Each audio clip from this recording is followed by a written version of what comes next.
আজকে আসলি আদিবাসীদের কাছে একটা ভয়ঙ্কর পরিস্থিতির উদ্ভব হয়েছে। আজকে আসলি আদিবাসীদের কাছে, বুনিয়াদী আদিবাসীদের কাছে আজকে একটা অদ্ভুত পরিস্থিতির সৃষ্টি হয়েছে।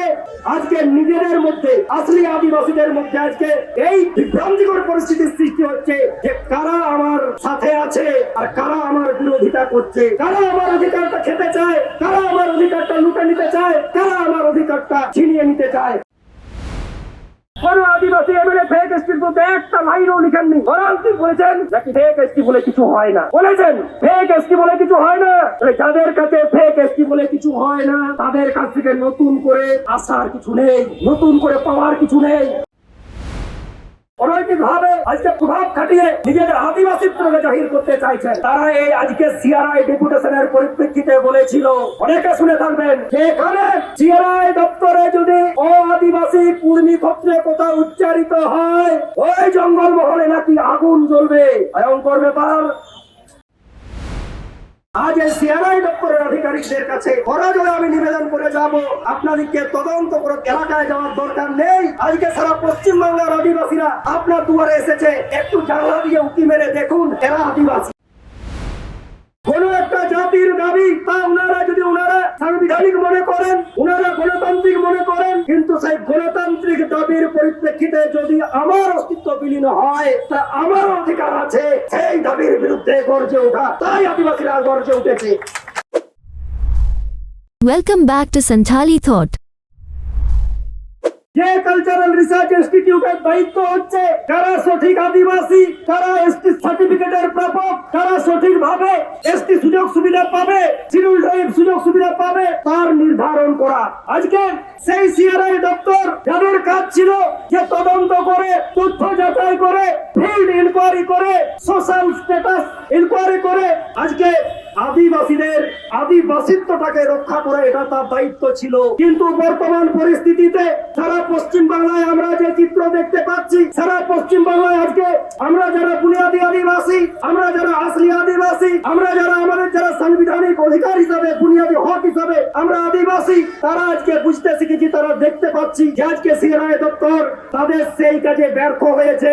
সিআরআই দপ্তর তাকে যে কাজটা দেওয়া হয়েছিল সেই কাজটা করতে অসমর্থ হয়েছে। তাই আজকে সারা পশ্চিম বাংলায়, আজকে পুরুলিয়া থেকে, বাঁকুড়া থেকে, ঝাড়গ্রাম, মেদিনীপুর, নদিয়া, 24 পরগনা, হুগলি, বর্ধমান, বিভিন্ন এলাকায় এই আদিবাসীরা আজকে এসটি সার্টিফিকেট আজকে ভুলভাবে, ষড়যন্ত্র ভাবে আজকে নকল করছে। আজ শুধু সেখানে সীমাবদ্ধ নেই, আজকে আসলি আদিবাসীদের কাছে একটা ভয়ঙ্কর পরিস্থিতির উদ্ভব হয়েছে। আজকে আসলি আদিবাসীদের কাছে, বুনিয়াদী আদিবাসীদের কাছে আজকে একটা অদ্ভুত পরিস্থিতির সৃষ্টি হয়েছে।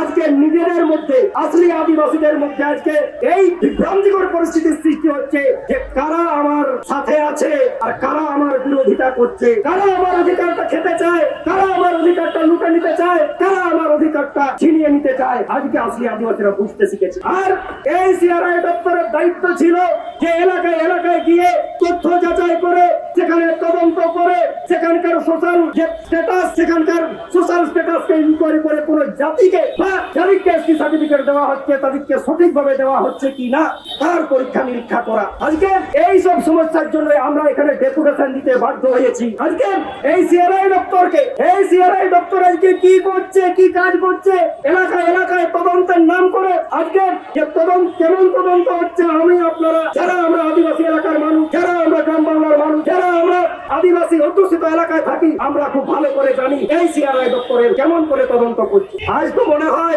আজ এই সিআরআই দপ্তরের আধিকারিকদের কাছে বরাবর আমি নিবেদন করে যাব, আপনাদেরকে তদন্ত করে এলাকায় যাওয়ার দরকার নেই। আজকে সারা পশ্চিম বাংলার আদিবাসীরা আপনার দুয়ারে এসেছে, একটু জানলা দিয়ে উঁকি মেরে দেখুন এরা আদিবাসী। আমি বরাবর নিবেদন করবো, আধিকারিকদের বরাবর নিবেদন করবো, এলাকায় যাওয়ার দরকার নেই। সারা পশ্চিম বাংলার আদিবাসী মানুষ আপনার দুয়ারে এসেছে, আপনি জানালা দিয়ে অন্তত উঁকি মারুন এরা আদিবাসী মানুষ। আর তাও যদি না পারেন আমাদের এই বাঁকুড়া, পুরুলিয়াতে ভাষায় বলবো, এই কলকাতা সিআরআই দপ্তরে আপনাদের বসে থাকার দরকার নেই। আমাদের এলাকায় গিয়ে একটু বড়া বাঙালি করবেন। এইসব কথাগুলো শুনতে খুব খারাপ লাগে, এইসব কথাগুলো শুনতে একটু কেমন লাগে যে আদিবাসীরা কি সব বলছে। আপনাদের সত্যি বলছি, আমাদের এলাকায় গিয়ে জঙ্গলমহল এলাকায় গিয়ে যদি একটু ঘোরা বাগানটা করেন তাহলে আপনাদের বুঝতে হবে কারা আদিবাসী আর কারা ও আদিবাসী। আপনাদের কাছ থেকে আমরা অনেক সরল করে দিলাম, আপনাদেরকে তথ্য ঘেটে কাগজ ঘেটে এলাকায় তদন্ত করে কারা আদিবাসী আর কারা আদিবাসীরা বিচার করবেন না, একটু ঘোরা বাগানিটা করে আসবেন। সংগ্রামী সাথী, আজ এই বিশেষ পরিস্থিতিতে আজকে যে গন্ডের আমরা সম্মুখীন হয়েছি, যে কিছুর সম্মুখীন আমরা হয়েছি, যে আদিবাসীরা আজকে তাদের আদিবাসী অস্তিত্ব নিয়ে বেঁচে থাকবে, জাতিসত্তার ইস্যু নিয়ে বেঁচে থাকবে না, তাদের সেই অস্তিত্বকে আজকে ও আদিবাসীরা ষড়যন্ত্র করে অনৈতিক ভাবে অসাংবিধানিক ভাবে প্রভাব খাটিয়ে তাদের আদিবাসিত্বটাকে দখল করবে না। আমি কোন জাতি গোষ্ঠীর বিরুদ্ধে কথাবার্তা বলতে এখানে আসিনি, কোনদিন বলিনি। আমি কোন জাতিকে আক্রমণ করতে আমি অনেক ধরিনি, কোনদিন নাই ধরিনি কোন জাতিকে আক্রমণ করতে। আমি কোন জাতিকে জাতির দৃষ্টিভঙ্গি জাতির দাবি সেটাকে আমি সম্মান জানাই, সেই দাবির পরিপ্রেক্ষিতে আমার কিছু বলার নেই। কিন্তু কোন একটা জাতির দাবি তা ওনারা যদি ওনারা সাংবিধানিক মনে করেন, ওনারা গণতান্ত্রিক মনে করেন, কিন্তু সেই গণতান্ত্রিক দাবির পরিপ্রেক্ষিতে যদি আমার অস্তিত্ব বিলীন হয় তা আমার অধিকার আছে সেই দাবির বিরুদ্ধে গর্জে ওঠা। তাই আদিবাসীরা গর্জে উঠেছে, তাই আদিবাসীরা গর্জে উঠেছে। আর এই সব দাবি তুলতে গিয়ে, এই সব কথাবার্তা বলতে গিয়ে, এই সব বিরুদ্ধ মত প্রকাশ করতে গিয়ে বা যারা আজকে আদিবাসী হতে চাইছেন, আমি ওদের চাওয়াটাকে অসম্মান করব না, কিন্তু এটুকু বলে যাব যে আজকে একজন আন্দোলনকারী হিসাবে, একজন সমাজকর্মী হিসাবে স্মরণ করিয়ে দেব যে আপনার আন্দোলন, আপনার দৃষ্টিভঙ্গি, আপনার আন্দোলনের প্রেক্ষাপট আপনার কাছে গণতান্ত্রিক হতে পারে, আপনার কাছে সাংবিধানিক হতে পারে। অসংখ্য ধন্যবাদ, আমি সালাম জানাই আপনাদের সেই দাবিকে। কিন্তু আপনার দাবিকে বিরোধ করা যাবে না, আপনার মতকে বিরোধ করা যাবে না, আপনার চাওয়াকে বিরোধ করা যাবে না। তার মানে আপনি যারা প্রতিবাদ করছেন তাদের কণ্ঠকে রুদ্ধ করতে চাইছেন এবং আপনি নিশ্চয়ই গণতান্ত্রিক পদ্ধতিতে আন্দোলনে বিশ্বাসী নন। এবং এই পথ ধরে না, আমি আজকে কোনো ব্যক্তিগত ঢাক ঢোল পেটানোর জন্য আজকে এই সিআরআই দপ্তরে ভাষণ দিতে আসেনি, কিন্তু লড়াই আন্দোলনের ময়দানে যে বিশেষ ইস্যুকে সামনে রেখে, যে বিশেষ বিষয়কে সামনে রেখে আজকে যারা আদিবাসী হতে চাইছে, আজকে পুরুলিয়া থেকে শুরু করে বাঁকুড়া থেকে শুরু করে ঝাড়গ্রাম, মেদিনীপুর, যে জায়গাতে এই আন্দোলনটা, যে জায়গাটা এই ইস্যুটা একটা ঐতিহাসিক রূপ নিয়েছে, সেই জায়গায় লড়াই আন্দোলনের প্রেক্ষাপটটা প্রত্যেককে বিচার বিশ্লেষণ করতে হবে। আজকে আমরা সারা পশ্চিম বাংলার আদিবাসী মানুষ এখানে জড়ো হয়েছি, সারা পশ্চিম বাংলার সংগ্রামী আদিবাসী জনতা এখানে সামিল হয়েছি এবং যে বিশেষ ইস্যুকে সামনে রেখে আমরা এখানে চর্চা করছি প্রত্যেকে আপনারা অবগত আছেন। আর আমরা যারা বাঁকুড়া, পুরুলিয়া, ঝাড়গ্রাম, মেদিনীপুর থেকে এখানে এসেছি, আমাদের কাছে যে ইস্যুটা, আমাদের কাছে যে বিষয়টা বা যে দাবিটা আজকে এখানে চর্চিত হচ্ছে, সেই চর্চিত বিষয়টা একটু অন্য রূপ। আমি খোলা মঞ্চ থেকে বলছি, আজকে যারা আদিবাসী হতে চাইছেন, আজকে যারা নিজেদেরকে আদিবাসী বলতে চাইছেন, তাদের আন্দোলনের পরিপ্রেক্ষিতে একটু ঘেঁটে নেওয়া যাক, দেখে নেওয়া যাক তাদের আন্দোলনের ইতিবৃত্তিটা, বুঝে নেওয়া যাক তাদের উদ্দেশ্যটা, আর তাদের যে নিজের রাজ্য গণতান্ত্রিক আন্দোলন বলেন, সাংবিধানিক আন্দোলন বলেন, তার বিচার বিশ্লেষণ করে দেখতে হবে। সেই আন্দোলনের পথ ধরেই আজকে যারা আজকে আদিবাসী হতে চাইছেন, যারা আজকে জোর করে ভাতা দিয়ে ষড়যন্ত্র করে প্রভাবিত করে আদিবাসী হতে চাইছেন, তারা ওনারা ভালো করে জানেন যে উনাদের আন্দোলনের ভিত্তিভূমিটা শক্ত নয়, উনাদের আন্দোলনের ভিত্তিভূমিটা মোটেও শক্ত নয়। উনারা গণতান্ত্রিকতার কথা বলেন, গণতন্ত্রের কথা বলেন, সাংবিধানিক অধিকারের কথা বলেন, উনারা গণতান্ত্রিক অধিকারের কথা বলেন, কিন্তু উনাদের যে দাবি, সেই দাবিটা নিশ্চিতভাবে ভিত্তিভূমিটা খুবই দুর্বল। তাই আজকে বিভিন্ন সময় আমরা দেখতে পাই, সামাজিক মাধ্যমে দেখতে পাই, এখন সামাজিক মাধ্যম ছেড়ে খোলা ময়দানে আজকে আমাদের আন্দোলনের যারা নেতৃত্ব, আজকে আমাদের আন্দোলনের যারা কর্মী, তাদের বিরুদ্ধে ব্যক্তিগত আক্রমণ চালানো হচ্ছে। আমি খোলা মঞ্চে বলছি, যারা আজকে আদিবাসী হতে চাইছেন, যারা আজকে অনৈতিক ভাবে আজকে প্রভাব খাটিয়ে নিজেদের আদিবাসীত্বকে জাহির করতে চাইছেন, তারা এই আজকে সিআরআই ডেপুটেশনের পরিপ্রেক্ষিতে বলেছিল, অনেকে শুনে থাকবেন, এখানে সিআরআই দপ্তরে যদি ও আদিবাসী কুর্মী ক্ষত্রে কথা উচ্চারিত হয়, ওই জঙ্গল মহলে নাকি আগুন জ্বলবে।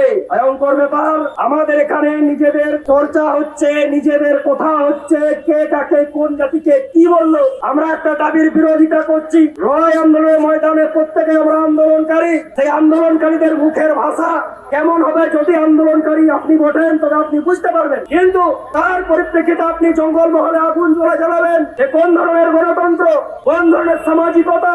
শুধু তাতে সীমাবদ্ধ নেই।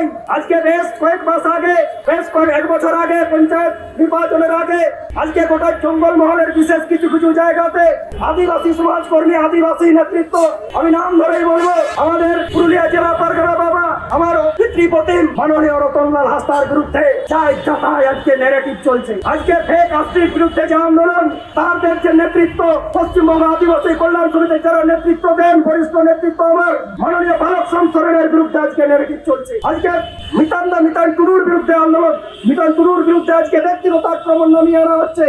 আর বিপ্লব সোরেন আর তপন সর্দারের নামে গ্রামে গ্রামে মাইক বেঁধে ব্যক্তিগত পারিবারিক বাবার নাম করে, বউয়ের নাম করে, মায়ের নাম করে যা ইচ্ছা তাই ব্যক্তিগত আক্রমণ করা হচ্ছে। আমি এখানে এই কথাটা এই কারণে বললাম, আমার উত্তরবঙ্গ থেকে দক্ষিণবঙ্গ আমার সংগ্রামী সাথীরা এসেছেন না, আমি ব্যক্তিগত আক্রমণকে ভয় পাই না। ব্যক্তিগত আক্রমণটা তার নিজের রুচির পরিচয়, ব্যক্তিগত আক্রমণটা তার দৃষ্টিভঙ্গির পরিচয়। কিন্তু এটুকু বুঝতে হবে, লড়াই আন্দোলনের ভিত্তিভূমি যখন দুর্বল হয়, লড়াই আন্দোলনের পথ যখন কণ্টকপূর্ণ হয়, লড়াই আন্দোলনের পথটা যখন বাধাপ্রাপ্ত হয়, বা লড়াই আন্দোলনের যে ইস্যুটা যদি ভিত্তিটাই ঠিক না থাকে, তাই আন্দোলনের নেতৃত্বকে ব্যক্তিগত আক্রমণ করো, পার্সোনাল অ্যাটাক করো। তাই আমি আগামী দিনে এই জাগ্রত জনতা, আমাদের আদিবাসী মানুষজনকে এবং আমাদের যুবা ভাইরা যারা আজকে সামাজিক মাধ্যমে আজকে নতুন একটা লড়াই শুরু হচ্ছে, ন্যারেটিভ শুরু হচ্ছে, তার পাল্টা ন্যারেটিভ দেওয়ার জন্য আমাদেরকেও তৈরি থাকতে হবে। আগামী দিনে এই ইস্যুতে আদিবাসীরা ষড়যন্ত্র করে অনৈতিক ভাবে যারা আজকে আদিবাসী হতে চাইছে, তাদের বিরুদ্ধে সর্বস্তরে দুর্বল লড়াই সংগ্রাম চালাতে হবে। সংগ্রামী সাথে সাথে আমি স্মরণ করিয়ে দেব, আজকে সারা পশ্চিম বাংলার আদিবাসী মানুষ কলকাতা মহানগরীতে আজকে আমরা যে বিশেষ দাবিকে সামনে রেখে এখানে এসেছি, আমরা যারা এখানে আজকে নিজের দাবিটা সিআরআই দপ্তরে পৌঁছে দিতে এসেছি, আজকে ভাবতে হবে এটা কোনো মামুলি দাবি নয়, এটা জাতিসত্তার সংকটের পরিস্থিতি, আদিবাসীদের অস্তিত্ব রক্ষার সংকটের পরিস্থিতি। আজকে এই পরিস্থিতিতে সব থেকে যাদেরকে গুরুত্বপূর্ণ ভূমিকা নেওয়ার দরকার ছিল, আজকে এই পরিস্থিতিতে যাদেরকে সব থেকে বেশি গর্জের দরকার ছিল, আজকে এই পরিস্থিতিতে যাদেরকে সব থেকে মতো গুরুত্বপূর্ণ ভূমিকা নেওয়ার দরকার ছিল, তারা হলো আমার পরিবারের, আপনার পরিবারের, সবার পরিবারের, আদিবাসী পরিবারের, আমাদের যাদেরকে আমরা 5 বছর অন্তর বিধানসভায় পাঠিয়েছি কোনো ঠান্ডা করে বাতাস খাওয়ার জন্য নয়, বিধানসভায় পাঠিয়েছি এই আদিবাসীদের জীবন জীবিকার যে সংগ্রাম, জীবন জীবিকার যে অস্তিত্ব, আজকে আদিবাসীদের যে সাংবিধানিক অধিকার যে খর্ব হচ্ছে, তার যে সংকট, এসব বিষয়কে জনসমক্ষে তুলে আইনসভায় এই বিষয়কে আত্মসমালোচিত করার জন্য তারিখকে পাঠানো হয়েছিল। কিন্তু উনারা আজ পর্যন্ত আমার চোখে পড়েনি, বা কারো চোখে পড়েনি এই পশ্চিমবাংলার এতগুলো আদিবাসী এমএলএর মধ্যে একজন আদিবাসী এমএলএ যে এই ফেক এসটির বিরুদ্ধে বা যারা আদিবাসীরা আদিবাসী হতে চাইছে এর বিরুদ্ধে, এই ইস্যুর বিরুদ্ধে একটা কোনো স্টেটমেন্ট দিয়েছে। কোন আদিবাসী এমএলএ ফেক এসটির বিরুদ্ধে একটা লাইনও লিখেননি। কি বলেছেন নাকি ফেক এসটি বলে কিছু হয় না, বলেছেন ফেক এসটি বলে কিছু হয় না। যাদের কাছে ফেক এসটি বলে কিছু হয় না, তাদের কাছ থেকে নতুন করে আসার কিছু নেই, নতুন করে পাওয়ার কিছু নেই।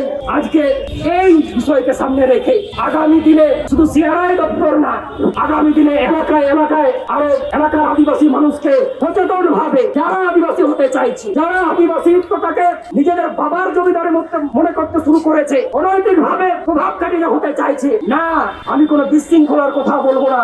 আদিবাসীরা ভ্রাতৃত্ববোধে বিশ্বাস করে, আদিবাসীরা সহাবস্থানে বিশ্বাস করে, এবং সেই সহাবস্থান সব দিন বোঝা এসেছে। কিন্তু বন্ধু, আপনি বারবার আমার দুর্বলতাটাকে, আমার পিছিয়ে পড়ার যে আমি যে পিছিয়ে আছি সেটাকে সামনে রেখে, আমার অজ্ঞতাকে সামনে রেখে আপনি বারবার আমার দিকে ঢিল ছুড়বেন। আমি নিশ্চয় আপনার দিকে রসগোল্লাটা ছুড়ে দেবো না, আমিও পাল্টাই ছুড়বো। তখন বন্ধু বলবেন না যে আপনারা বিশৃঙ্খলা করছেন। সহাবস্থান বজায় আছে, সহাবস্থান বজায় থাকবে, সাথে আদিবাসীত্ব রক্ষা করার দায়িত্ব আমাদেরকে নিতে হবে। যাই হোক, আজকে এই সিআরআই ডেপুটেশনে আজকে আমরা যারা সারা পশ্চিম বাংলার জাগ্রত আদিবাসী জনতা এখানে উপস্থিত হয়েছি, একটা সিআরআই ডেপুটেশনে শেষ কথা নয়। নয়, আগামী দিনে এই জুলাই আন্দোলন চলবে, এই দুর্বল লড়াই আন্দোলন চলবে, সারা পশ্চিম বাংলার কোনায় কোনায় এই লড়াই চলবে যতদিন না যারা আদিবাসী হতে চাইছে এই ইস্যুটা যতদিন শেষ না হবে, এই ইস্যুটা যতদিন না শেষ হবে ততদিন আদিবাসীদের আওয়াজটা আরো উচ্চ কণ্ঠে উঠবে। আদিবাসী আদিবাসী আদিবাসী জিন্দাবাদ, আদিবাসী আদিবাসী চিৎকার, আদিবাসী জিন্দাবাদ।